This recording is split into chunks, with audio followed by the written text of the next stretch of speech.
नमस्कार। मैं हूं आपका हमजुबान संजीव चौहान और हमारे साथ आज स्टेट पर हिंदी के खास कार्यक्रम के विशेष मेहमान हैं भारतीय थल सेना के retired lieutenant colonel Jasinder Singh Sodhi. Sodhi साहब, स्टेट पर हिंदी में स्वागत है।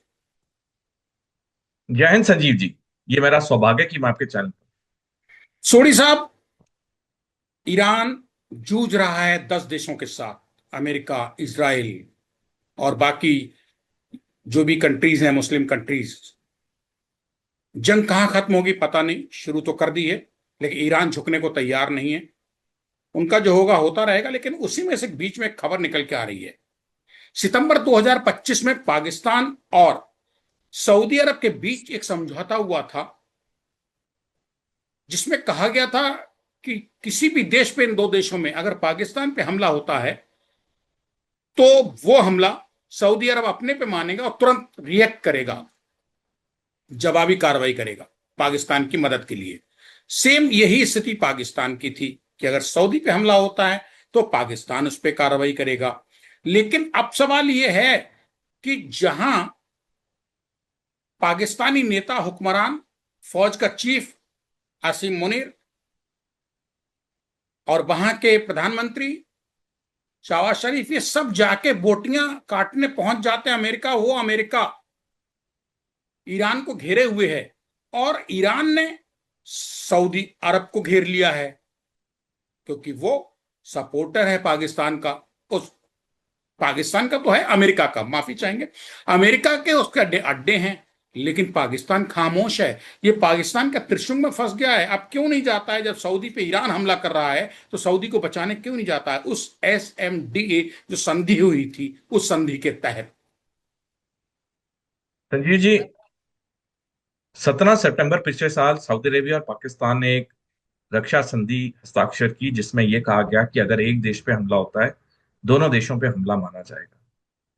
और ये जो अब ईरान पे हमला हुआ 28 फरवरी को इस साल, और उसी दिन ईरान ने सऊदी अरेबिया पे हमला किया, ये एक लिटमस टेस्ट था। जिसे हम जब हम स्कूल में जाते थे, हम जब केमिस्ट्री के प्रैक्टिकल करते थे, तो उसमें एक लिटमस टेस्ट होता था कि पेपर अगर रेड ब्लू होगा, एसिडिक होगा, ब्लू रेड होगा तो बेसिक होगा। उसे लिटमस टेस्ट कहते हैं। यानी कि एक इंसान या एक टेस्ट या एक देश की जो सच्चाई होती है वो लिटमस टेस्ट में निकलती है। पाकिस्तान का ये लिटमस टेस्ट था। पाकिस्तान तो फेल हो गया, क्योंकि अगर पाकिस्तान सही में उस संधि को लागू करता तो उसे फौरन अपने सैनिक भेजने चाहिए थे सऊदी अरेबिया, लेकिन ये पाकिस्तान ने किया नहीं। तो ये एक बार फिर पाकिस्तान का दोगलापन दिखाता है, पाकिस्तान की खोखली बातें दिखाता है, पाकिस्तान की बेबुनियाद चीजें दिखाता है। अब ऐसी कार्रवाई नहीं करके पाकिस्तान ने पूरे अंतर्राष्ट्रीय समुदाय में तो सही, इस्लामिक देशों में जिसका पाकिस्तान अपने आप को सरगना समझता है, वहां उसने अपनी बेइज्जती करा दी है। जो इंसान ने एक कागजी कार्रवाई के बाद आपकी मदद के लिए नहीं आया, बड़े लेवल पे जो देश कागजी कार्रवाई के बाद मदद के लिए नहीं आया, उस देश पे भरोसा करके फायदा ही क्या। तो डेफिनेटली ये पाकिस्तान की विफलता है। ये पाकिस्तान का जो झूठापन है ये सामने आ गया है। लेकिन क्या इससे पाकिस्तान को कोई फर्क पड़ता है? ये भी इंपॉर्टेंट है। ठीक है, पाकिस्तान बेशरम देश है, क्या इससे पाकिस्तान को कोई फर्क पड़ता है? ये एक मूल सवाल है। नहीं, इससे पाकिस्तान को कोई फर्क नहीं पड़ता। क्यों नहीं पड़ता है? क्योंकि पाकिस्तान ही इकलौता देश है दुनिया में जिसके तीनों महाशक्तियों के साथ अच्छे रिश्ते हैं। तीन महाशक्तियां, रूस, अमेरिका और चीन। तो पाकिस्तान ने चाहे सऊदी अरेबिया की मदद की हो ना हो, पाकिस्तान ने ईरान के खिलाफ कुछ किया ना हो, उससे पाकिस्तान को कोई फर्क नहीं पड़ता, क्योंकि तीनों महाशक्तियां पाकिस्तान के साथ। जब अगला मौका आएगा ऋण लेने का, ये तीनों महाशक्तियां फिर पाकिस्तान का समर्थन करेंगी और पाकिस्तान को फिर अरबों डॉलर ऋण मिल जाएगा। पाकिस्तान को पैसे से मतलब है, उन्हें ये महाशक्तियां दे देती सोडी सर, आपको, आपकी बात को मैं काट नहीं रहा हूं, डिनाई नहीं कर रहा हूं, एक्सेप्ट कर रहा हूं कि आप पाकिस्तान के बारे में आपने जो बताया, लेकिन मुझे पाकिस्तान लग रहा है कि एक वो सड़ा हुआ, मरा हुआ अधकचरा जानवर है पाकिस्तान, जिसके लिए रूस, अमेरिका और चीन जब चाहेंगे शिकार को शिकार करने के लिए, अपने टारगेट को हासिल करने के लिए, शेर को पिंजरे में लेने के लिए इसी पाकिस्तान को टांगेंगे। इसका शिकार करवाएंगे, और जो अपना असली शिकार करना है, इनको जो टारगेट होगा, गोल, वो अचीव करेंगे। पाकिस्तान कोई देश नहीं रहा है दुनिया की नजर में। उसने सिर्फ सऊदी अरब के साथ पीठ नहीं दिखाई है, उसने जब जब चाहा और जहां चाहा तब तब पीठ दिखाई है। आप मेरी बात से हो सकता ना सहमत हो। दूसरे, गाजा नरसंहार को भूल के हम ये सोच रहे थे कि पाकिस्तान अब सऊदी अरब और अजरबैजान के साथ मिलकर ईरान पे हमला कर देगा सऊदी अरब के हित में। ऐसा नहीं हुआ। सऊदी अरब के जो रक्षा मंत्री खालिद बिन सलमान ने रियाद में पाकिस्तान के आर्मी चीफ असीम मुनीर से मुलाकात के बाद रक्षा समझौते को एक्टिव करने की बात भी कही है, लेकिन वो कहां एक्टिव हुआ? पाकिस्तान क्या है? सिर्फ एक सड़ा हुआ शिकार है, मरा हुआ, जिसको कि शिकार करने के लिए तीनों दुनिया की महाशक्तियां अमेरिका, चीन, रूस इस्तेमाल करेंगे। क्या आप मेरी बात से सहमत हैं? और ये बात पाकिस्तान जानता है लेकिन जता नहीं रहा है। रणजीत जी, मैं आपकी बात से पूरी तरह सहमत हूँ। मेरा भी आंकलन नहीं है, पाकिस्तान एक सड़ा हुआ देश है जिसके अंदर ना कोई ढंग की नीति है, नीयत बिल्कुल खराब है। लेकिन तब भी इसके बावजूद तीनों महाशक्तियां इसके साथ हैं, क्योंकि तीनों महाशक्तियों को पाकिस्तान से फायदा है किसी ना किसी रूप में। पाकिस्तान को इनसे पैसा मिलता है, तो दोनों के अपने अपने जो लक्ष्य हैं वो पूरे हो रहे हैं। मैं उदाहरण के तौर पे दर्शकों को बताना चाहूंगा, पिछले साल जब सिंदूर हुआ, उसके बाद 1 महीने तक भारत के 7 डेलीगेशंस, जिनमें 59 सदस्य थे, उन्होंने 33 देशों का दौरा किया, दुनिया को बताया कि पाकिस्तान कैसे आतंकवादियों का गढ़ है, कैसे उसने पहलगाम आतंकवादी हमला कराया और कैसे हमारी भारी विजय हुई सिंदूर। जब हमारे 7 डेलीगेशन 59 देशों मेंबर्स के 33 देशों में घूम रहे थे, उसी 1 महीने में पाकिस्तान को 43.4 अरब डॉलर का ऋण मिला, दुनिया की 3 सबसे बड़ी अर्थव्यवस्था एजेंसी से, IMF, ADB और वर्ल्ड बैंक से। और ये तीनों अर्थव्यवस्था जो संगठन है, इनमें ज्यादा वोटिंग राइट्स तीनों महाशक्तियों के, अमेरिका, रूस और चीन। और बाकी जो उसके सदस्य हैं, ये तीनों अर्थव्यवस्था वाली संगठनों के, वो G20 के सदस्य हैं। और G20 का शिखर सम्मेलन भारत ने अक्टूबर 2023 में किया था, जहां पे हमने 4,000 करोड़ रुपए मेहमान नवाजी में खर्च किए। ये सदस्य आए, खान मार्केट में कॉफी पी, दिल्ली हाट में चाट पापड़ी पकोड़े खाए, लेकिन जब वोटिंग का वक्त आया, पाकिस्तान के लिए वोट किया। जानते हुए कि पाकिस्तान ने आतंकवादी हमला करवाया पहलगाम में, जानते हुए कि भारत ने पाकिस्तान को हराया सिंदूर में, तब भी पाकिस्तान के लिए वोट किया। तो ये चीज अपने आप में चिंताजनक है। जहां हम एक तरफ कहते हैं, हम मानते हैं, पूरी तरह से हम संतुष्ट हैं, पाकिस्तान एक फटीचर देश है, लेकिन तभी इसको क्यों इतने बड़े पैमाने पे ऋण मिल रहा है और उसका एक बड़ा हिस्सा वो आतंकवादी को दे रहा है, पूरी दुनिया जानती है। ये एक चिंता का विषय है कि पाकिस्तान में पैसा आना बंद ही नहीं हो रहा है, तभी तो जम्मू कश्मीर में आतंकवाद खत्म ही नहीं हो रहा है। हाँ, तो सोडी साहब, सीधी सी बात है कि फटीचर होने के बाद भी फर्राटे से दौड़ रहा है वो अमेरिका, चीन और रूस के पैसे पे। धीरे धीरे आगे बढ़ रहा है अपना, उसके लिए मलाई मिल रही है, खा रहा है। कल क्या होगा भविष्य को लेकर वो चिंतित नहीं है, वर्तमान उसका मौज में है। और शायद यही वजह है कि सऊदी अरब के रक्षा मंत्री खालिद बिन सलमान ने रियाद में पाकिस्तान के आर्मी चीफ असीम मुनीर से जो मुलाकात की थी और ये कहा था कि भाई आपका क्या रुख है, जो रक्षा समझौता हुआ है पिछली साल सितंबर 2025 में, जो अमेरिका और इसराइल ने मिलकर ईरान ने, उनके इशारे ईरान ने सऊदी अरब पर हमला किया, उसमें आप क्या सोचते हैं? जब असीम मुनीर से कहा, असीम मुनीर खामोश रहा है, कोई जवाब नहीं है उसका। इसका बिल्कुल, मतलब ठीक है, जवाब तो बेशर्मी वही। से मिल रहा है, जूते खा के मिल रहा है, तो पैसा चाहिए, पैसा ले लीजिए। उसकी गिरने गिरने की कोई हद नहीं बची है, मतलब आप ये कहना चाहते हैं? संजीव जी, हमारे निजी जिंदगी में कई हम लोगों को जानते हैं, उनकी जितनी बेइज्जती कर लो, लेकिन वो अगर पैसा कहीं से मिला, उन्हें कोई फर्क नहीं पड़ता। यही हाल पाकिस्तान का है। तो ये पाकिस्तान की फितरत है, उसे पैसे से मतलब है, चाहे उसे कोई जूते मारे, उसकी बेइज्जती करे, उसे कोई फर्क नहीं पड़ता। सोडी साहब, एक चीज आ रही है, ईरान ने अजरबैजान के नख्चिवन हवाई अड्डे पे ड्रोन हमला किया, और उसके बाद उसने सऊदी अरब की तेल रिफाइनरी और रियाद पर मिसाइल से हमले किए हैं। तो कहीं ऐसा तो नहीं है कि सऊदी अरब को ये पाकिस्तान तो घाघ और मक्कार चतुर तो है ही, और चीन और अमेरिका जैसे जिसके गुरु हों, रूस जैसे जिसके गुरु हों, सलाहकार हों, वो मात क्यों खाएगा? अपनी उसकी बुद्धि नहीं है, लेकिन उसके जो विश्व की महाशक्तियां तीन हैं, वो तो उसको कहीं ना कहीं दिमाग देते हैं। तो ये सऊदी अरब जब मुसीबत में है, ईरान उस पर हमले कर रहा है, और संधि इनकी है, सऊदी अरब और पाकिस्तान की एक दूसरे की मदद करने के लिए मुसीबत में, युद्ध के टाइम पे, फिर भी पीछे हो गया है। ऐसा तो नहीं है कि कहीं इसमें चीन बैक दे रहा हो, दिमाग दे रहा हो कि अभी तुम रिएक्ट मत करो सऊदी की तरफ से, और उधर अमेरिका ने सऊदी को समझा दिया हो कि पाकिस्तान साथ नहीं दे रहा, कोई बात नहीं, हम संभालेंगे। देखिए, जहां तक चाहे अजरबैजान है चाहे सऊदी अरेबिया है, इन पे जो ईरान ने हमले किए, यही दो देश नहीं, खाड़ी के जितने देश हैं जिन पे ईरान ने हमले किए हैं, दिल से वो जानते हैं कि ईरान उनके खिलाफ नहीं, ईरान सिर्फ अमेरिका की वजह से हमले कर रहा है।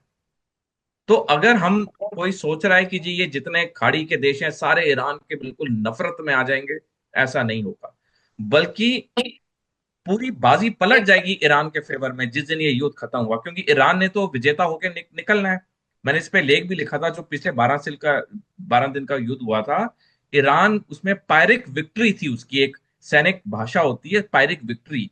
पायरिक विक्ट्री का मतलब होता है बेशक एक देश का नुकसान ज्यादा हो लेकिन युद्ध में विजयी वो होता है। पिछले साल भी हालांकि ज्यादा सैनिक ईरान के मरे थे, ज्यादा बिल्डिंग ईरान की बर्बाद हुई थी, लेकिन जीता ईरान था। उसे पायरिक विक्ट्री कहते हैं। इस साल भी इस युद्ध में जब भी खत्म होगा जीतेगा ईरान, पायरिक विक्ट्री ईरान की होगी। पिछले साल जो युद्ध हुआ वो सिर्फ इसराइल, अमेरिका और ईरान के बीच में सीमित था। अमेरिका के बीच में भी नहीं, वो तो एक एक फर्जरी हमले हुए थे, बाकी तो इसराइल और ईरान की 12 दिन का युद्ध था। इस बारी तो ईरान ने पूरे मिडिल ईस्ट के देशों पर हमला किया है। जब ये युद्ध खत्म होगा, मिडिल ईस्ट देशों को ऑलरेडी एक चीज उनके जहन में आ रही है कि हमने पिछले दशकों में इतने अरबों डॉलर खर्च किए अमेरिका की सिक्योरिटी अम्ब्रेला के लिए, और पहले दिन ही वो छाता फट गया, तो हमने अरबों डॉलर बर्बाद कर दिए। इस युद्ध के बाद ईरान मिडिल ईस्ट में और ताकतवर होकर निकलेगा, अमेरिका की जो स्टैंडिंग है और कम हो जाएगी, और इसराइल के लिए और दिक्कतें होंगी। मिडिल ईस्ट के जो देश हैं वो ईरान के कोई नफरत में नहीं है, उन्हें पता है ये सारा युद्ध किसके लिए हो रहा है, अमेरिका की वजह से। छोटे साहब, एक सवाल ये पैदा होता है कि कहीं ऐसा तो नहीं है कि चतुर तो है ही, मक्कार तो है ही, सलाहकार तो इसके मजबूत है ही पाकिस्तान के, भले ही भारत का दुश्मन कट्टर नंबर 1 हो, धाक भी हो, बेवकूफ भी कहें हम, लेकिन वो अपना काम तो साध लेता है। उसने कहीं ऐसा तो नहीं है कि सऊदी अरब के रक्षा मंत्री ने जब मदद के लिए कहा कि आप क्या कर रहे हैं, तो पाकिस्तान ये कह के पीछे हट गया हो कि अभी तो हम खुद ही अफगानिस्तान से जूझ रहे हैं, हमें अपनी जान बचानी मुश्किल है। ये उसका लॉजिक, तार्किक जवाब हो सकता है, बचत का एक रास्ता हो सकता है निकलने का, सुरक्षित सुरंग। क्या सहमत है आप? देखिए, मैं तो इस चीज से सहमत इसलिए नहीं क्योंकि ऐसी ऐसी टिप्पणी तो पाकिस्तान करेगा नहीं, क्योंकि पाकिस्तान अफगानिस्तान के बीच में पूर्ण युद्ध तो है नहीं, कुछ जगह लोकलाइज झड़पें हैं, पूरा युद्ध तो है नहीं। तो अगर ऐसा बोलेगा तो सऊदी अरेबिया पहले हंसेगा इस पे। पाकिस्तान, जो मेरे को लगता है पाकिस्तान ने बात को गोल मटोल कर दिया होगा, या जैसे आपका आंकलन ये भी सही है कि पीछे से चीन और अमेरिका ने बोला हो सऊदी अरेबिया पाकिस्तान को शांत होने के लिए, क्योंकि वो भी नहीं चाहते कि ये जंग और बढ़े। क्योंकि कल ही डोनाल्ड ट्रंप ने रिपब्लिक सांसदों को के साथ जब वो गोल्फ खेल रहे थे मार लगो अपने गोल्फ रिजॉर्ट में, वो उन्होंने कह दिया कि युद्ध मैं बहुत जल्दी खत्म कर दूंगा, इसे मैं लंबा नहीं खींचूंगा। तो युद्ध तो खत्म होने के स्टेजेस पे, कब हो हमें पता नहीं, लेकिन अमेरिका अब इस युद्ध को ज्यादा लंबा खींचना नहीं चाहता है। तो अगर वो लंबा नहीं खींचना चाहता, वो ये भी नहीं चाहेगा कि इस युद्ध का फ्रंटेज बढ़े, क्योंकि नुकसान तो ज्यादा अमेरिका को हो रहा है। अमेरिका में इस युद्ध से पहले 28 फरवरी से पहले जो तेल था उसकी कीमत वहां पे $1.5 प्रति गैलन थी, और आज तेल वहां $5 प्रति गैलन हो गया। तो आप समझ सकते हैं वहां पे तेल की किल्लत है, लंबी लंबी लाइनें शुरू हो गई हैं, तेल जो मिल रहा है बड़ी देर के बाद मिल रहा है, इतना महंगा मिल रहा है। तो अमेरिका के अंदर तो किल्लतें शुरू हो गई हैं। अगर अमेरिका के अंदर किल्लतें शुरू होंगी तो फिर पाकिस्तान कैसे बचेगा? मक्कारी से सब काम तो नहीं हासिल हो जाएंगे, सफलताएं नहीं मिल जाएंगी। और खासतौर पर जब ज्वाइंट स्ट्रेटेजिक डिफेंस एग्रीमेंट हो चुका हो सऊदी के साथ, और उस टाइम पाकिस्तान पीछे हट गया हो, अंदर खाने क्या चल रहा है सब बातें बाद में निकल के आएंगी, अभी सब कुछ कहना। लेकिन एक चीज तो है, क्या पाकिस्तान पे एक डिप्लोमेटिक प्रेशर नहीं बना होगा सर, सऊदी अरब के साथ इस वक्त ना खड़े होने पे? अगर हम पाकिस्तान के नजरिए से देखें, उस पर जो डिप्लोमेटिक प्रेशर हो, कोई भी हो, उस पर ग्रे लिस्ट पे हो, एफएटीएफ के ब्लैक लिस्ट पे हो, उसे क्या क्या फर्क पड़ता है जब तक उसे तीनों महाशक्तियां पैसे दे रही हैं। चीन तो उसके साथ बिल्कुल जिगरी दोस्त के तौर पे खड़ा है, रूस भी उसके साथ इंक्लाइंड है, अमेरिका तो हमने देख लिया डोनाल्ड ट्रंप के 1 साल के कार्यकाल में कितनी बार उसने पाकिस्तान की प्रशंसा की है। तो पाकिस्तान को कोई फर्क नहीं पड़ता, उसको कोई देश थप्पड़ मारे, कोई देश गाली गलौज दे, उसको कोई फर्क नहीं पड़ता है। उसको पैसे से मतलब है, तीनों महाशक्तियां उसको पैसा दे रही हैं, उसका काम हो रहा है, बाकी आप उसके लिए कोई भी शब्द इस्तेमाल करो उसे कोई फर्क नहीं पड़ता। सोडी साहब, अजरबैजान के इजराइल के साथ बहुत मजबूत रक्षा संबंध हैं, दुनिया जानती है। इजराइल अपने एडवांस हथियारों की सप्लाई अजरबैजान को करता है, ये भी सबको पता है। ईरान को हमेशा से डर रहा है कि अजरबैजान अपने क्षेत्र का इस्तेमाल इजराइल को अपने खिलाफ हमला करने के लिए दे सकता है या करा सकता है। और इसी डर के साथ ईरान ने अजरबैजान के नक्शिवन पर ड्रोन हमले कर दिए, जिसमें कुछ लोग इंजर्ड होने की खबरें आ रही हैं, अपुष्ट खबरें। अजरबैजान ने इराक को आत्मरक्षा के अधिकार के तहत कार्रवाई करने की चेतावनी दी है। ये सब अजरबैजान की जो उछल कूद है, ये कहां खड़ी होती नजर आ रही है आपको आगे एक हफ्ते बाद ईरान, इजराइल, अमेरिका की जंग के बीच में? देखिए, मेरे को तो जब तक ये जंग चलेगी, बेशक एक दिन और चले या एक महीना और चले, मेरे को कोई भी इस्लामिक देश ईरान के ऊपर हमला करता हुआ नहीं दिख रहा है। जो कर रहा है वो अमेरिका, इसराइल कर रहे हैं। क्योंकि जितने इस्लामिक देश हैं मिडल ईस्ट के, सारी अच्छी तरह जान गए हैं कि ईरान में बहुत ताकत है। बेशक वो सैनिक, आर्थिक, कूटनीतिक तौर पे उस तरह बाहुबली ना हो जिस तरह अमेरिका और इसराइल है, लेकिन वो भी बहुत पलटवार जवाब दे रहा है। और सबको पता है जिस दिन ये युद्ध खत्म हुआ, ईरान मिडल ईस्ट में और ताकतवर बन के निकलेगा। अमेरिका की जो स्टैंडिंग है वो बहुत गिर जाएगी और इसराइल के लिए मुसीबतें शुरू हो जाएंगी। तो आज युद्ध का 11वां दिन है। ईरान ने कई देशों पे हमले किए हैं। किसी देश ने अपनी सेना को ईरान के खिलाफ मोर्चा नहीं खोला है। जो कर रहा है अमेरिका कर रहा है। तो ये साफ दिखाता है कि अंदर से ये सारे मिडल ईस्ट के देश जानते हैं कि पलड़ा कहाँ जा रहा है, झुकाव किस तरफ है, आने वाले समय में क्या होने वाला है। लेफ्टिनेंट कर्नल जसिंदर सिंह सोढ़ी साहब, इससे तो एक सवाल आपकी बात से निकल के आ रहा है कि जो मिडिल ईस्ट के वेस्ट के जो देश हैं, मुस्लिम कंट्रीज जो हैं, जहां जहां अमेरिकन बेस थे और उनको तबाह कर दिया ईरान ने इस इन दिनों की जंग में, वो देश भी चाहते हैं कहीं अप्रत्यक्ष रूप से कि ईरान जो कर रहा है उनके अपने जमीन पे, यानी कि इन 7-8 देश जो मुस्लिम कंट्रीज हैं उनमें जहां जहां जो बेस हैं, अमेरिका के सैन्य अड्डे हैं, उनको तबाह किया ईरान ने। तो वो भी चाहते हैं कि भैया तू कर ले इनको तबाह, हम उससे, अमेरिका से तो नहीं लड़ सकते उसकी दादागिरी से, लेकिन तू खत्म कर ले। देश हैं, ये छोटे छोटे देश हैं। ओमान, कतार, ये बहुत छोटे देश हैं ईरान के कंपैरिजन में। इनकी सेनाएं कुछ 100 हजारों की है। ये अगर मोर्चा भी खुलवाते हैं तो कितना कर पाएंगे? उनके पास वो टेक्नोलॉजी तो है नहीं जो ईरान के पास है। हालांकि अमेरिका, इसराइल के पास तो ईरान से भी अच्छी टेक्नोलॉजी है। तो जब ईरान अमेरिका और इसराइल को नहीं छोड़ रहा है, तो क्या इन छोटे देशों की सेनाओं को छोड़ेगा? तो ये जो छोटे मोटे देश हैं मिडल ईस्ट के, कोई जंग में नहीं आए, अपनी सेना को नहीं भेजेंगे। जो अमेरिका कर रहा है करने दो। और अंदर से बल्कि खुश भी हो कि अच्छा, अमेरिका का बैंड बज रहा है। जो दशकों से हमने इन्हें अरबों डॉलर दिए, जिसका अमेरिका ने हमारा अच्छा बेवकूफ बनाया, जो सिक्योरिटी अम्ब्रेला का छाता पहले दिन ही फट गया, तो उससे क्या क्या फायदा मिडल ईस्ट के देशों को? बल्कि इस युद्ध के बाद तो ये देश और ईरान को और इज्जत से देखेंगे, क्योंकि ईरान जिस तरह से ताकतवर निकल रहा है, अब अब मिडल ईस्ट के देश जान चुके हैं कि पलड़ा किस तरफ भारी है। तो वो अंदर से खुश होंगे, चलो अमेरिका को नुकसान हो रहा है, क्योंकि वो तो खुद कुछ कर नहीं सकते। और ये जो देश हैं, या कोई भी आदमी होता है, वो आगे की देखता है। वर्तमान तो निकल जाएगा, आज नहीं तो कल, नहीं तो परसों निकल जाएगा, लेकिन आगे क्या है मेरे लिए। तो उस नजरिए से हम देखें तो ये डेफिनेटली ये पूरी इनकी सोची समझी रणनीति है छोटे देशों कुल जमा सोढ़ी साहब, बातचीत को विराम लेते हुए बस मैं आपसे यही समझ पाया हूं कि पाकिस्तान मक्कार और घाघ है, मतलब परस्त है, बेशर्मी किसी उसकी कोई हद नहीं है। मुनीर साहब अगर मुर्गा खाने चले जाते हैं अमेरिका में डोनाल्ड ट्रंप के यहाँ, तो डोनाल्ड ट्रंप भी कोई शरीफ आदमी नहीं है, सुलझा हुआ व्यक्तित्व तो नहीं है, जो हर वक्त दुनिया के किसी ना किसी देश को वॉर में, जंग में उलझाए रहता है। और इस वक्त उसने इसराइल को फंसा दिया, खुद भी फंसा हुआ है। और इसराइल ईरान का जो जंग है, युद्ध, ये अमेरिका के भी गले की फांस बन गया है। पाकिस्तान यहाँ पे कोई वैल्यू नहीं है, उसकी कोई अहमियत नहीं है।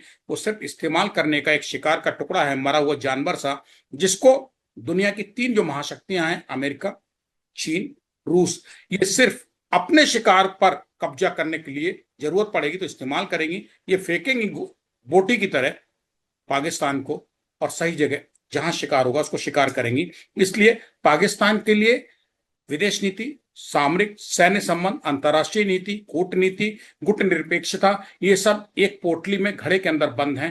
उसके लिए कोई मायने नहीं रखता। उसके लिए यही बहुत है कि उसको कर्जा, पैसा, दौलत आ रही है और उसकी जिंदगी आगे घिसक रही है। मेरे ख्याल से आप सहमत हैं और इसके साथ हम विराम लें। जी बिल्कुल, मैं आपकी बात से सहमत हूं। शुक्रिया सोडी साहब, धन्यवाद बहुत बहुत स्टेटमेंट हिंदी से और संजीव चौहान से बात करने के लिए। धन्यवाद संजीव जी, जय हिंद। जय हिंद।